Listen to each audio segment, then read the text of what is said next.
Ceci est une vidéo où je vais parler français, mais lentement et avec le plus de cohérence que je suis capable, dont je suis capable. Je fais ces vidéos pour apprendre qui je suis, mais dans ce cas ici, c'est pour voir comment je me débrouille en français maintenant que ça fait 26 ans que je suis en Angleterre. C'est même 27 ans cette année. Donc j'enregistre une vidéo dans laquelle je n'ai pas de but par rapport à ce que je vais dire, mais j'écoute juste les mots et comment ils sortent. Il faut aussi que je pense à réécouter cette vidéo que j'ai enregistrée l'autre jour et que je n'ai pas fini de regarder pour voir si elle est potable ou pas.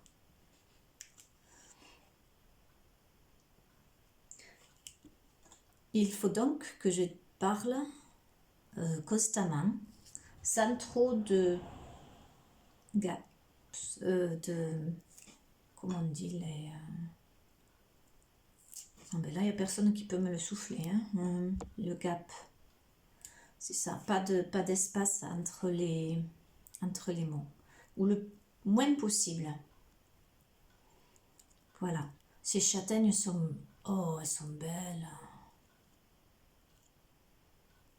C'est beau de peler des châtaignes, ça me fait plaisir chaque année. C'est quelque chose qui me manque de la France, c'est ce partage des châtaignes en quelque sorte ici. J'ai un ami qui ne les aime pas terriblement parce qu'il faut travailler pour avoir ce qu'il y a dedans.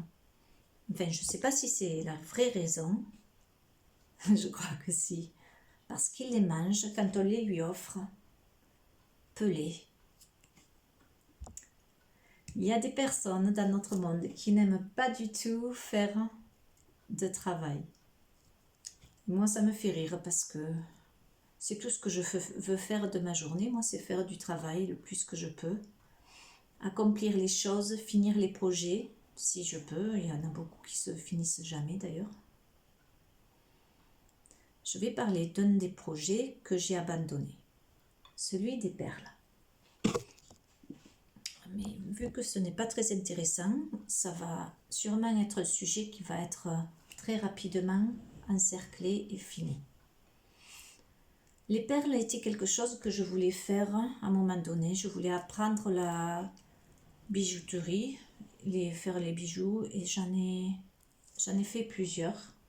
Certains étaient très jolis, il y avait beaucoup de potentiel. Et il y avait aussi un potentiel dans les cordes pour allumer la lumière dans certaines pièces. Ainsi que faire des pendules. Donc, je me suis mise à collectionner les perles.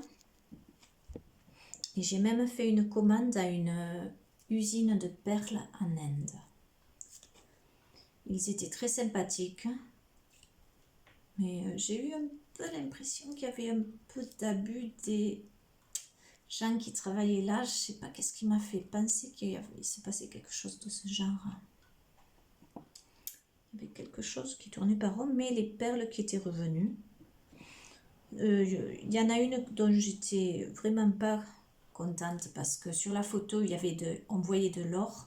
Et quand c'est arrivé, c'était devenu une autre couleur parce que si on le laisse trop longtemps dans le feu et qu'on n'en a pas assez, alors la perle ne ressemble pas à ce qu'on a demandé. Donc, mais les autres que j'avais envoyé, un set de perles, comment on dit, des perles qui sont des assortis un peu de tout. Ça, c'était magnifique. Il y avait même des bagues en verre. Donc, j'ai toujours encore plein d'équipements que j'avais acheté aussi pour faire des colliers, des pendules et des choses comme ça. Et lorsque je l'ai regardé l'autre jour, ça fait si longtemps que je n'en ai pas fait que je ne me souviens plus à quoi servent certains petits bouts. Comment on dit, c'est pas des objets, c'est des fermoirs ou des choses de ce genre. À quoi ça sert? Aucune idée. Voilà, j'ai parlé français pendant quelques minutes, très lentement, ou plutôt de la façon... Oh là là, c'est anglais des fois. Plutôt comment... Comme... Oh, zut. Voilà, c'est comme je parlerai normalement, en fait, c'est ça. Comme je parle normalement. Allez, bonne soirée, bonne châtaigne si tu en as, toi. Parce que tu vas les manger, bien sûr, lorsque tu vas regarder tout ça. À bientôt. 7 minutes.